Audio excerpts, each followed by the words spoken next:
এটা হয়েছে আমাদের শীতকালীন একটা সামুদ্রিক মাছ। এই মাছটা অনেক মজা না কি সাজিদ মাছ বাপ? কি মাছ এটার এটা? নাম হচ্ছে বৈরাগী মাছ। বৈরাগী মাছ।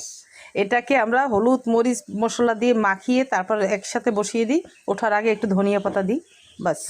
অনেক সুন্দর একটা মাছ, অনেক সুস্বাদু একটা মাছ, তোমার খুব পছন্দের আমার মাছ না? খুব প্রিয় একটা মাছ। কি জানেন, এটা হচ্ছে লাউ পাতার ভর্তা।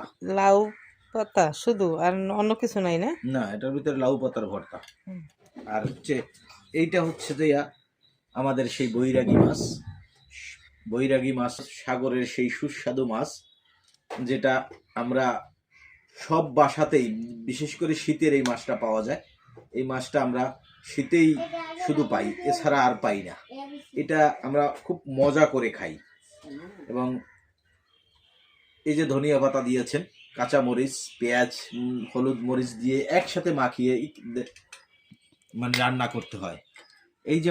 এই যে খাবারগুলো তৈরি হয়েছে, এর চেয়ে মানে স্বাস্থ্যকর খাবার, মানে শীতে যে মানে টাটকা খাবার, এই টাটকা খাবার